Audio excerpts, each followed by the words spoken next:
Miami floods strike without warning. Water rises from beneath the streets, creeping through the porous limestone foundation that was once celebrated as the Magic City's bedrock. What happens when an entire metropolis built on dreams and real estate speculation faces an existential threat that can't be contained by traditional means?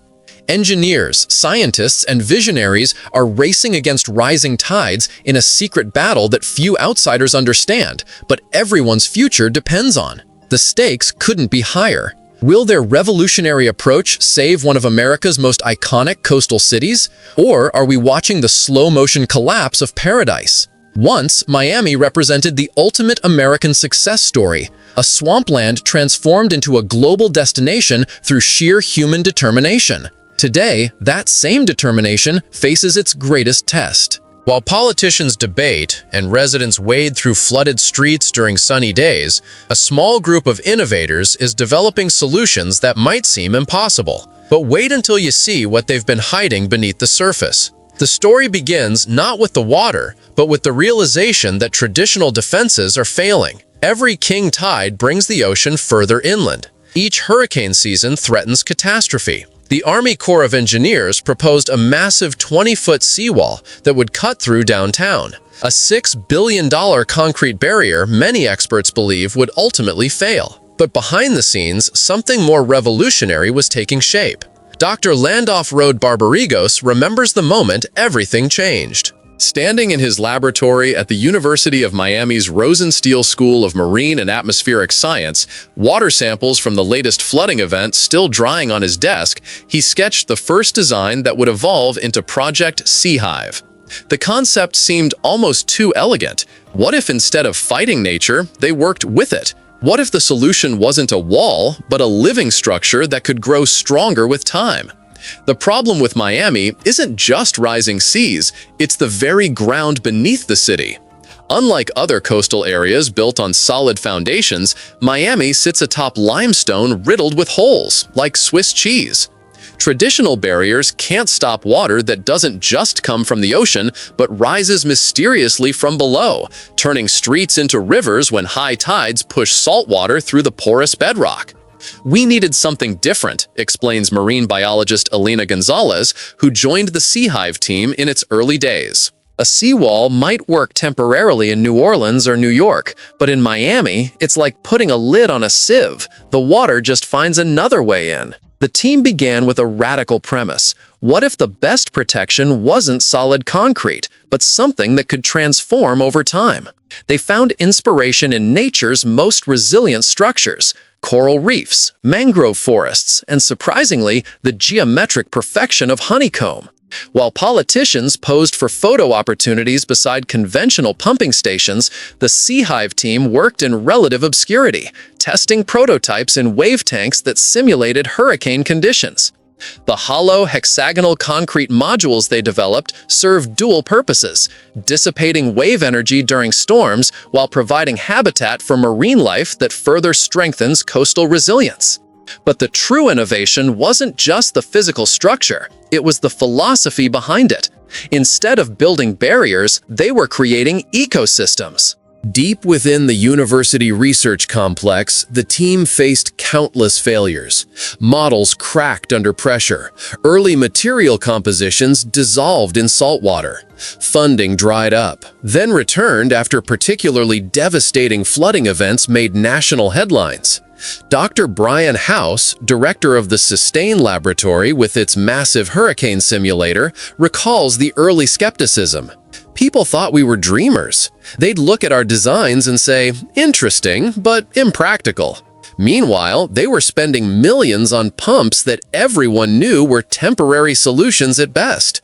We needed something that would work with natural systems, not against them.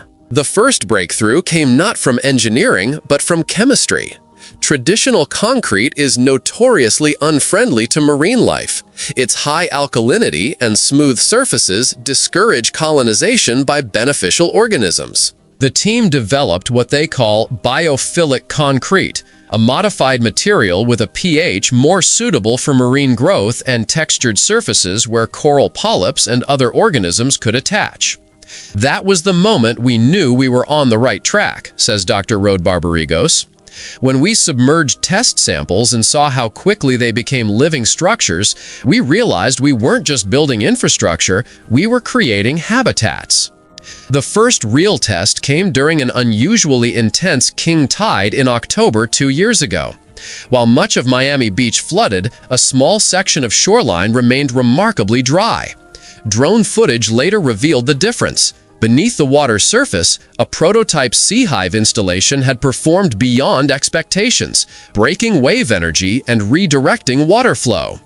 What makes the sea hive approach revolutionary isn't just its innovative design, but the way it evolves over time. The structures are built with biophilic concrete, a special mixture designed to encourage marine growth.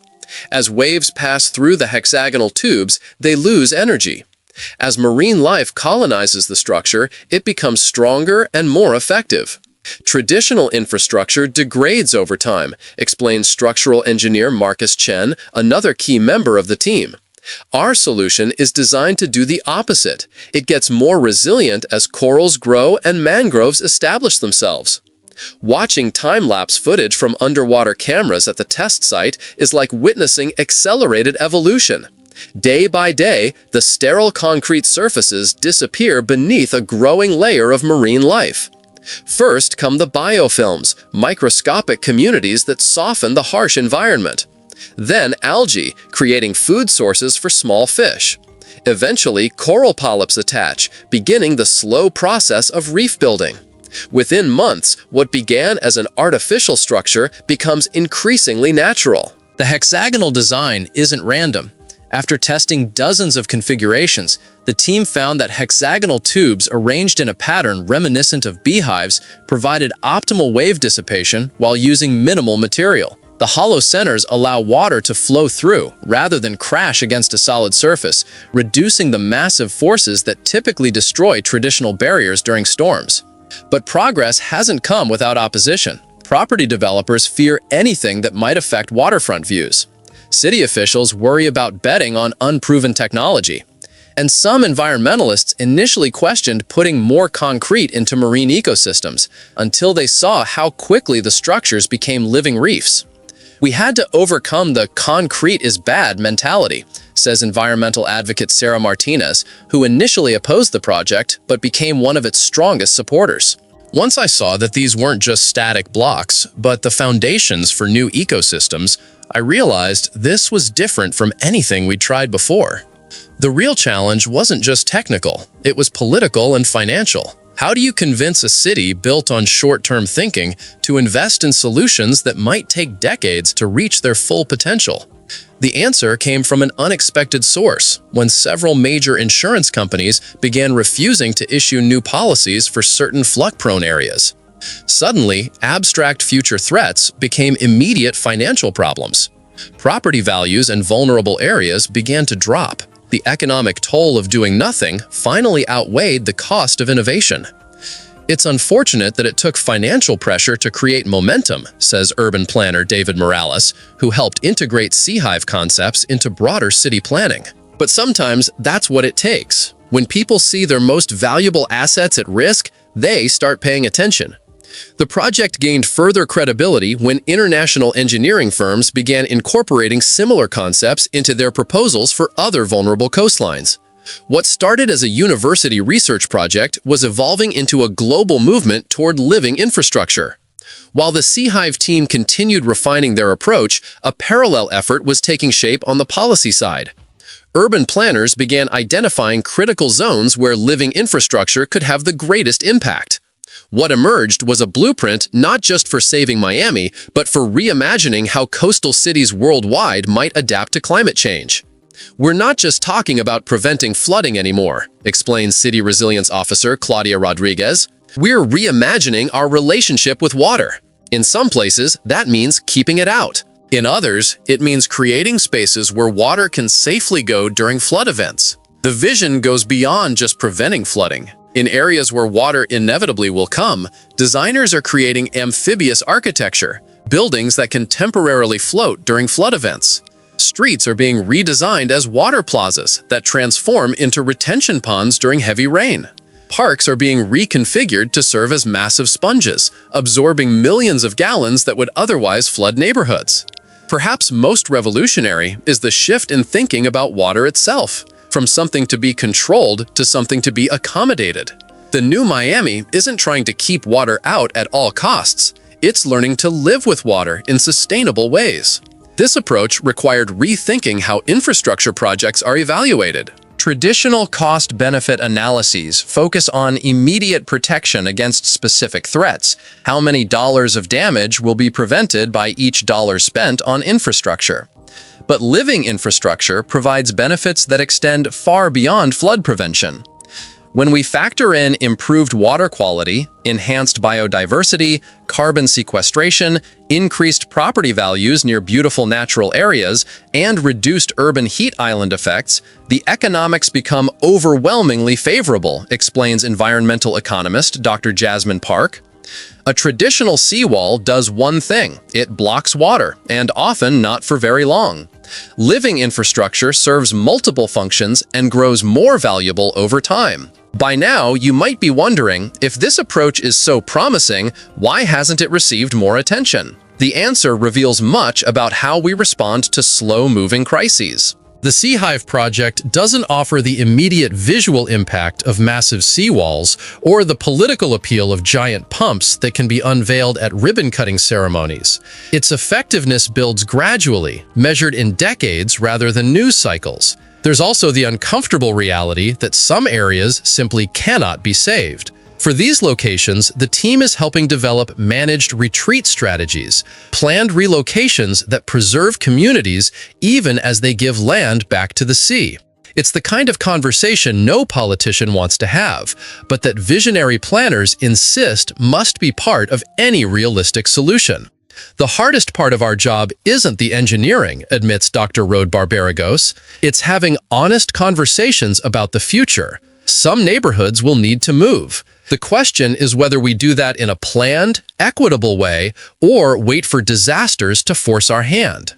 The plan that emerged combines three strategies: protect, adapt, and relocate. Protection through living infrastructure comes first, focusing on areas where it can be most effective. Adaptation follows, transforming urban spaces to better manage water. Relocation becomes the last resort, applied only where other approaches prove insufficient. The first major implementation of Seahive technology wasn't even in Miami proper, but in nearby North Bay Village, an inhabited island in Biscayne Bay where flooding had become routine. The installation spans over 100 feet and serves as a demonstration of the project's potential. Dr. Rode Barbarigos recalls the first major storm that hit after installation, a Category 2 hurricane that brushed the coast.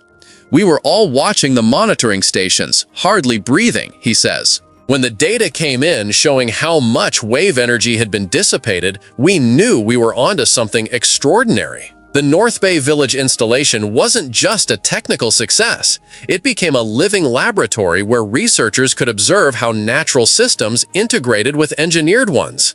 Marine biologists documented increasing biodiversity around the structures. Engineers measured how the growing marine life enhanced structural performance. Local residents reported less flooding even during king tides. But the most surprising outcome wasn't scientific, it was social. The installation became a gathering point, with residents organizing volunteer days to plant mangroves and monitor marine life.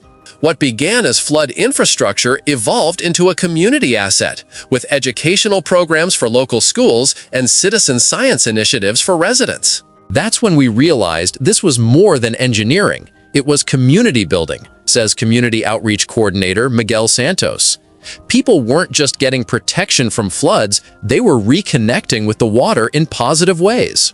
The success in North Bay Village led to another installation in Pompano Beach's Wahoo Gay, this time partnering with local governments and Shipwreck Park, a non-profit organization.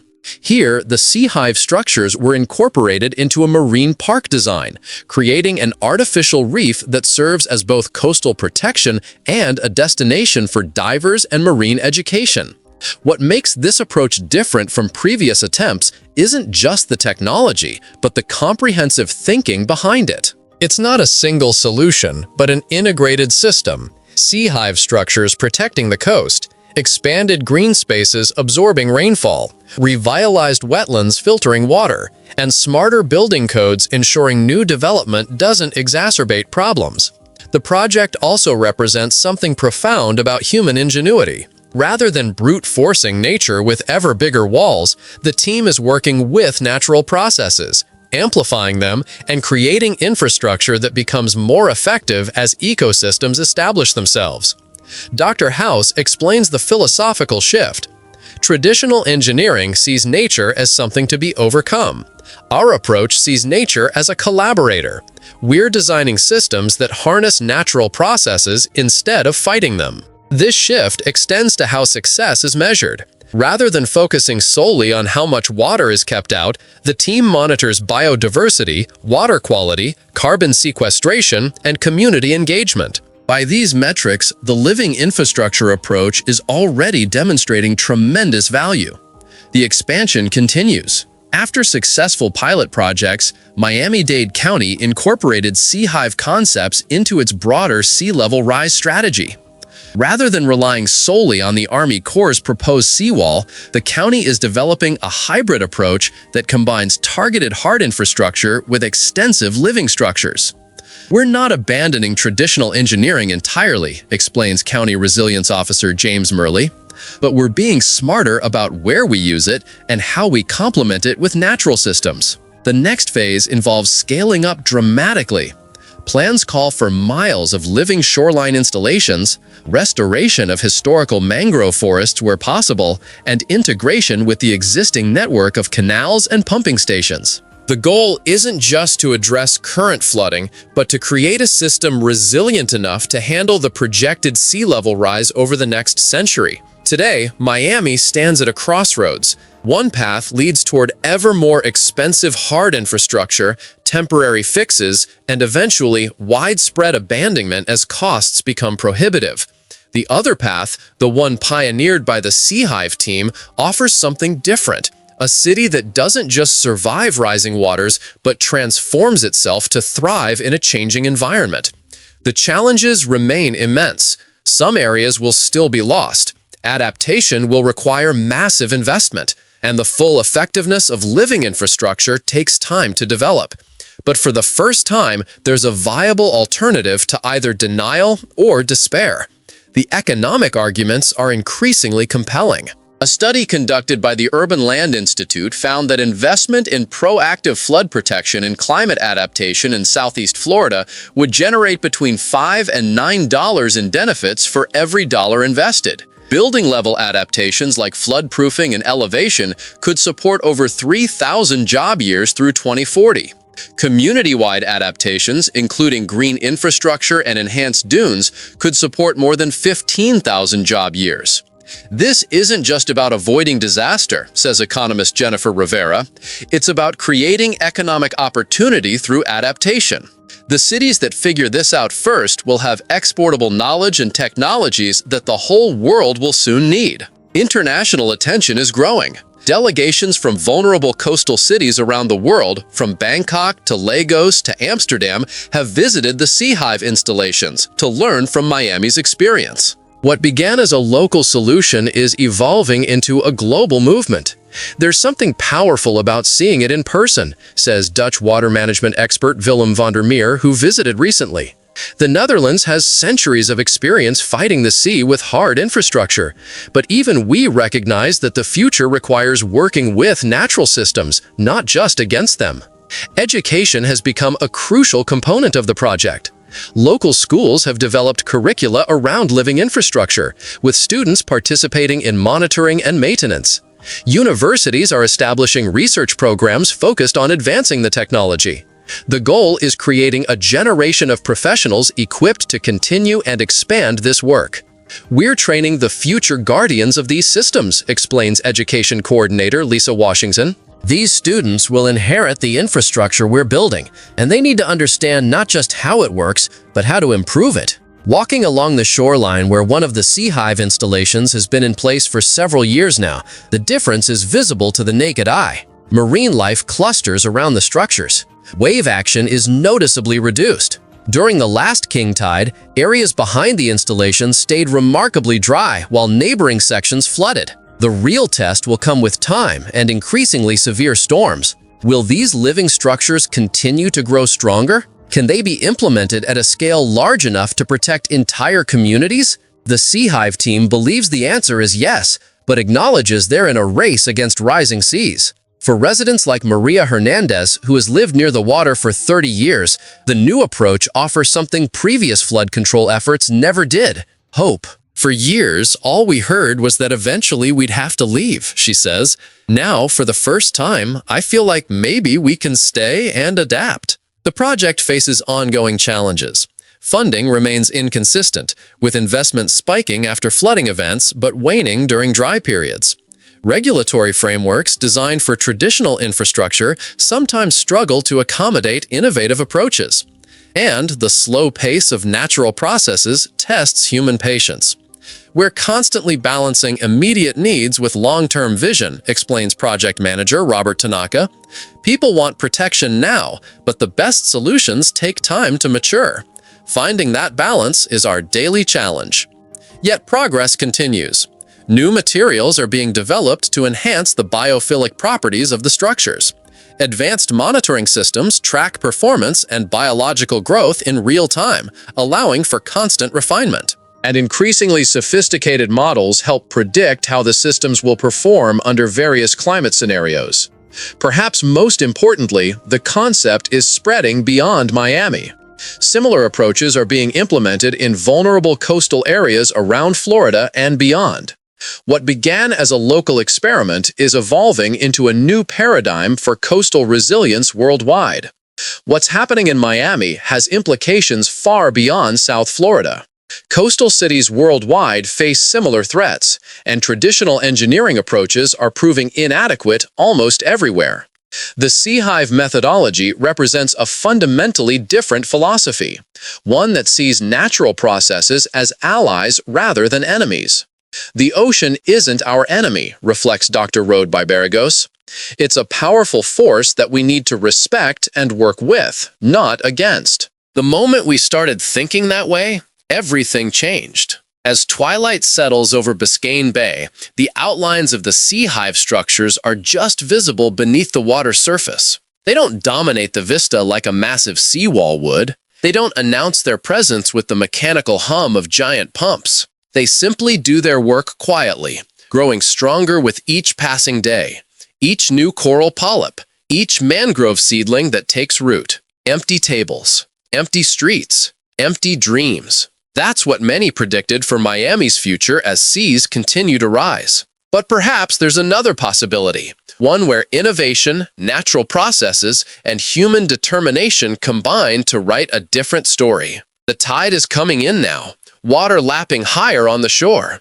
But here, protected by living infrastructure, the water stays where it belongs. A reminder that sometimes salvation doesn't come from fighting nature, but from finding better ways to live with it. If you felt the creeping anxiety about rising seas in your own community, share your story in the comments. And if you found this eye-opening, subscribe. The next story might reveal where everyone's going next when traditional approaches fall short.